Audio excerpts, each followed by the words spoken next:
Hello, everyone. This is Rosalind Sedacca, founder of the Child-Centered Divorce Network and a divorce and co-parenting coach. And you're listening to WGSN-DB, the Going Solo Network. And as you know, every week I invite guests who are focused on helping families get through divorce in the best possible way. And today I'm very excited to introduce you to a gal who is an author, a coach, a mediator, and has a lot of expertise in the co-parenting equation.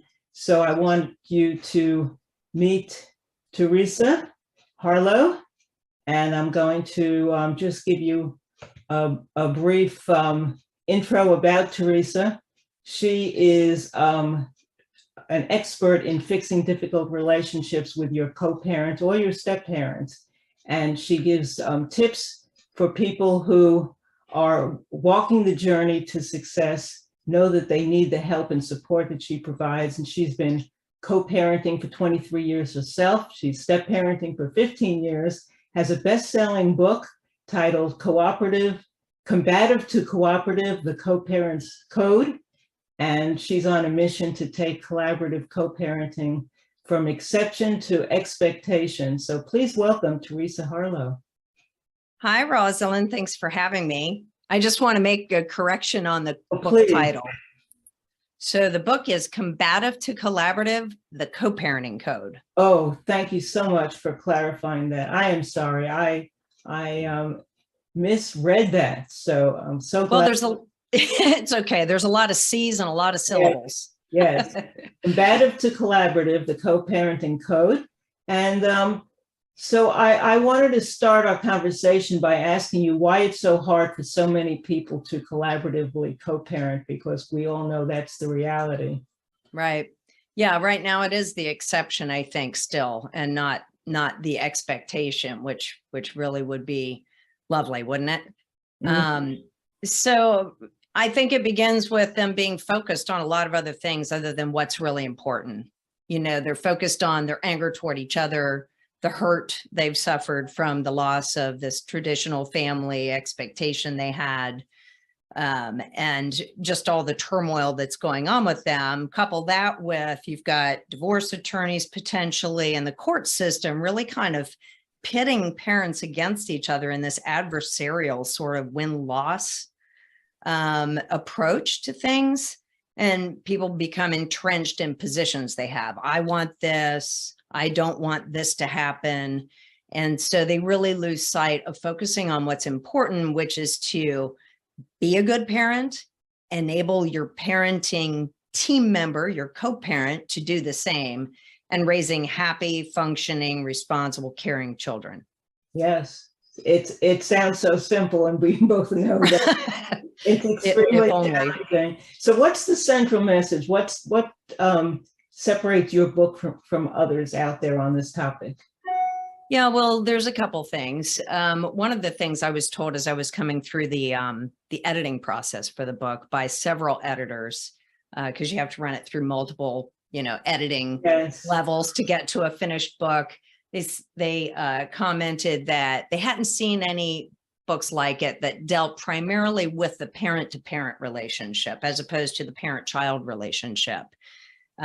In addition to that, I'm not a trained professional in family therapy. I'm not a divorce attorney. I come at it from a place of having lived it. So it's based on my life journey and figuring it out, correcting course along the way. And I really think the central message that I try to deliver, whether it's in the book or speaking on the topic, is you need to demonstrate the behavior that you want to have returned to you.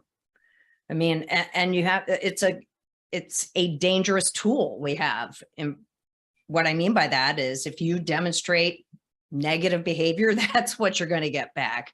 But if you demonstrate the behavior that you would like to have someone bestow upon you, then you're far more likely to get that in return. And, we all know this. It's all based on the golden rule, right? Treat others the way you want to be treated. But we don't instinctively do that a lot of times because we're so focused on these other things. We want to treat people how we feel they deserve to be treated. Yeah. So, Yeah, well, that's a very important point. You're right, and it sets up the tone and the mood for the co-parenting relationship. And we're also role models for our children.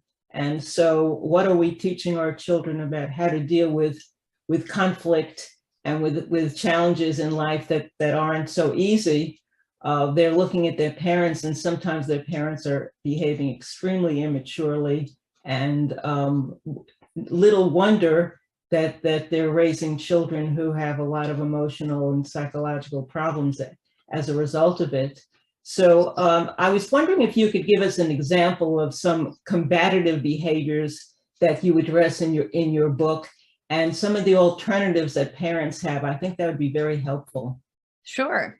Well, you know, one of the more, I guess, common things, I think that no matter what your level of parenting is, you know, in your, what I'll call your proficiency at it, a lot of people stumble when it comes to discipline, when you end up trying to accomplish that across two homes, because you've got maybe a primary parent and, you know, the custodial parent, someone that maybe has more time with the children, and then potentially one that has less time if they don't do a 50-50 split. And each one tries to vie for favor with these kids. So discipline becomes this maybe weapon they use or don't use, as it will. They tend to shy away from imposing discipline on children because they don't want the kids to not want to come to their house, or they're afraid they'll pick the other parent over them. And so instead, the parent doesn't impose the limits or the responsibilities on the child, and they go without learning those things and recognizing reasonable limits to place on their own behavior. But instead, what I tell parents is to, you know, cooperate on this. And you know, you're going to hear this a lot as we talk. Talking about it is really a key. And whether you can talk verbally to each other or communicate in some other fashion, sharing the information about what your children's struggles are with dealing with limitations and discipline of various types is going to be helpful for you guys to communicate on, because that way you'll understand what the child needs at both homes. And it won't be this like weird, you know, void that you're not speaking about and that you're just guessing at, whether it's just a situation that happens at your home or something they're carrying back and forth with them. Yeah. You know, another thing that tends to obviously cause a lot of problems in many co-parent couples is when new people come into the equation. Yes. You know, the new romantic partner that maybe eventually becomes a step parent. And this can be problems on both sides. I mean, both sides can inflict harm here. You know, you've got the primary parent that maybe feels threatened by a step parent stepping in and imposing their influence, their style of parenting, and whatever it is on those children. And, you know, we tend to go all mama bear on people. No, it's my child. I want them parented this way. And how dare they, you know, step in. But on the other side of that, you may have a step parent who has really good intentions. They're trying to prove themselves. They just want to be part of this new family that they've joined. And then, of course, you also have the step parents who maybe aren't really after that. Maybe they do want to sideline a primary parent and manipulate situations so that they can, again, win favor with the children in the equation.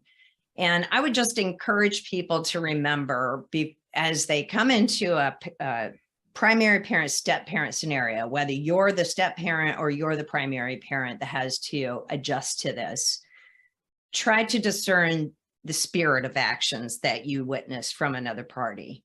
You know, what's their intent?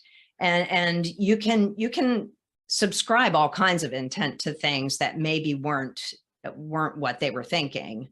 But if you think, if let's say a step parent were to plan a birthday party for your child, maybe they forgot to invite you. Should they have invited you? Yeah, probably. It would have been courteous for them to do so. But let's say they didn't. Let's remember what their central intent of the action was, which was to honor your child with a birthday party. So pick your battles based on, real assessment of an intent that was something meant to harm or inflict some kind of real pain, as opposed to something that may have been a simple oversight that you can simply choose to move on from. Yeah, I think that that's a really very important point. I love the fact that you're talking about the spirit behind the intent, because that's very meaningful, and it's real, it's authentic. We're not robots. And yeah, we need to really give each other the benefit of the doubt, and think about the impact on the children as well as on us before we react. I also suggest to co-parents that it's a smoother transition if the other party is not involved directly in the discipline.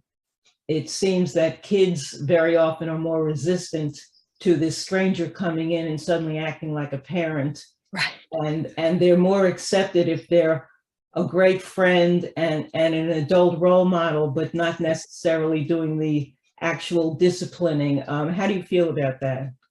Well, to a great extent, I agree. I think that a primary parent, though, has to be careful to not expect a step parent to become a doormat for anyone. So, it's kind of a delicate dance, I think. If a child is living in a step parent's home, they should be, there should be expectations that a step parent can hold for that child. But again, they do need to be selective in what that means. And I would, use the primary parent as maybe that sounding board, that intermediary, as opposed to going straight to the children in most cases.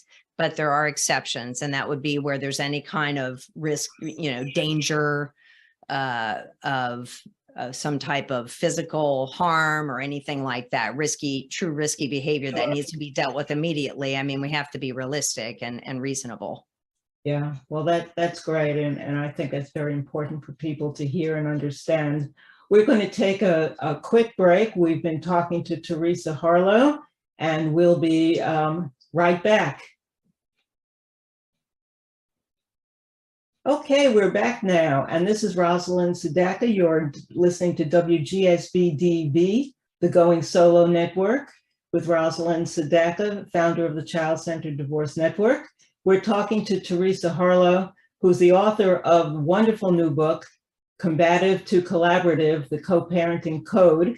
And we're talking about what's part of that co-parenting code and addressing a lot of issues that everyone faces when they're co-parenting and moving on into other relationships as well.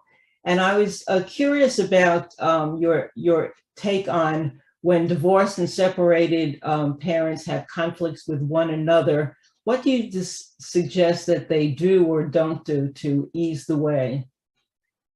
Rosalind, this is going to sound shocking. They should talk about it. And it sounds like, oh, well, duh.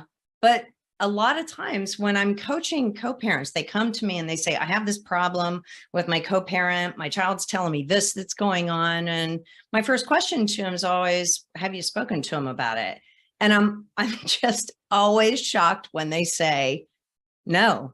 And a lot of times what they'll say in response to that, no, why would I do that? They don't listen, or they're not willing to have a conversation, or they never return my request for conversation. And that may be true, but the attempt should be made every time, because you have to demonstrate the behavior you want to get back.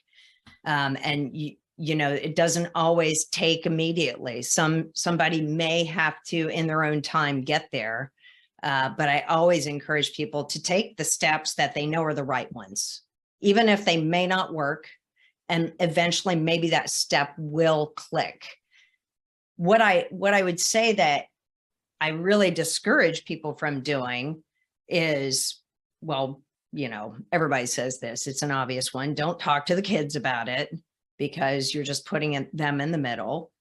But more importantly, a lot of people jump to this idea of, well, I guess I have to take it to court if they're not like abiding by a parenting plan, for instance. Maybe they're not keeping up their end of the deal from, how much time they're supposed to spend with the children, or maybe the financial side of things, whatever it is. And so rather than talking to them and trying to work it out amongst themselves, they take them to court and get into this, litigation process, which just, if you take someone to court, how do you feel if you, get served papers from a court system? It's not a positive experience, right? So you're just really setting people up to be adversarial and have conflict with you. And if you can't do it on your own, and when I say communicate, I'm including things like verbal communication, face-to-face, over the phone, Zoom, like we're doing here, as well as there are some great co-parenting apps out there, our Family Wizard, to name just one. If you can't get there through your own means of communicating directly, then enlist the help of someone that's trained to do that, a neutral third party like a mediator. Absolutely. I think that's so important. And I often suggest to clients that they try to catch their co-parent doing something right. Oh, that's fabulous. Just a small pat on the shoulder. Thanks for picking up Johnny an hour earlier. Whatever it is, it makes it so much easier to make the important requests and deal with the more conflicting issues if on an occasion you're acknowledging your co-parent and finding them doing something that's positive. It's also teaching them that they can be doing the same thing in return, because yes, this is a lifelong relationship, and people don't always enter with an understanding that when the divorce ends and you don't have children, you could go on your merry ways and never interact again the rest of your life. But when you're co-parents, this is forevermore. It is. And you need to be thinking, how is this going to look 6 months from now, 6 years from now, 16 years from now?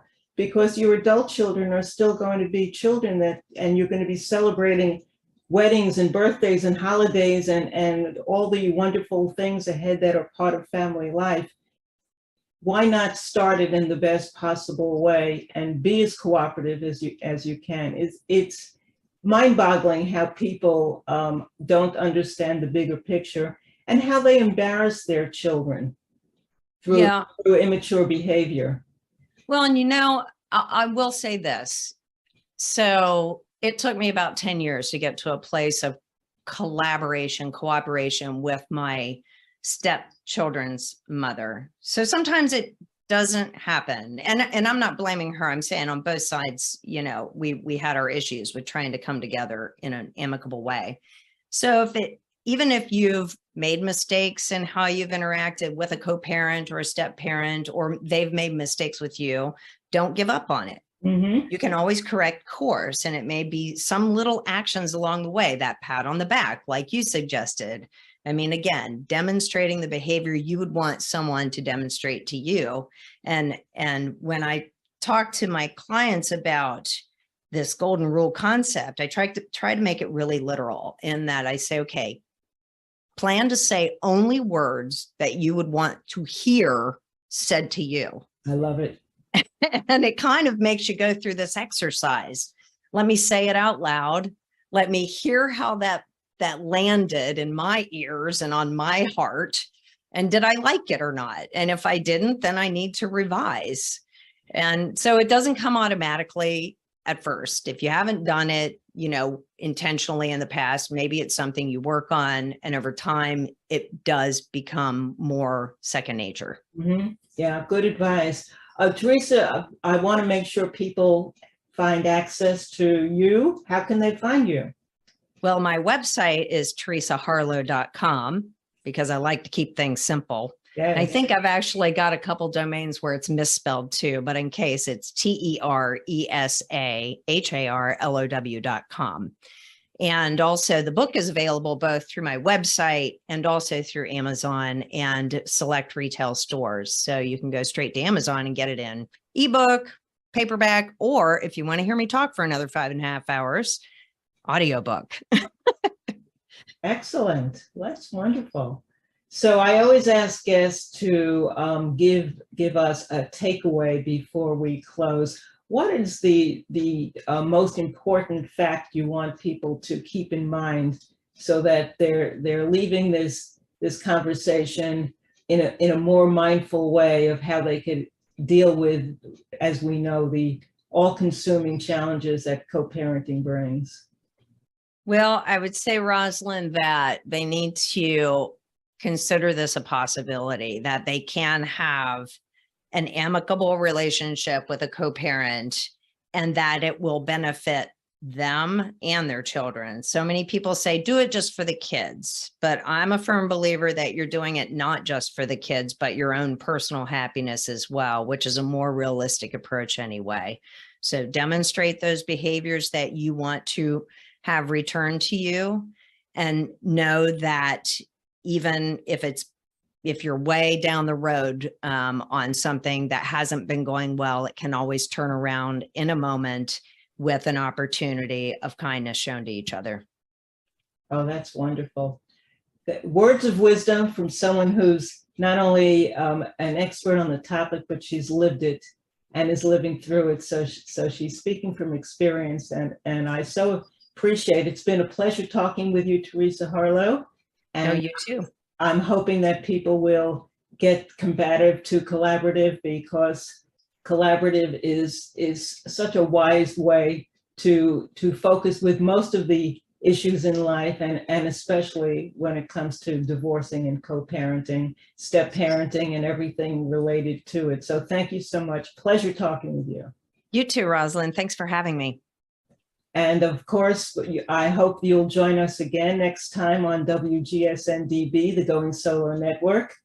And I hope you'll also check out childcentereddivorce.com, where you'll find lots of articles and resources and information, ebooks, e-courses, and programs on all facets of divorcing with children and moving on, dating after divorce successfully. Until next time, this is Rosalind Sedacca. Be well and take care. Bye-bye.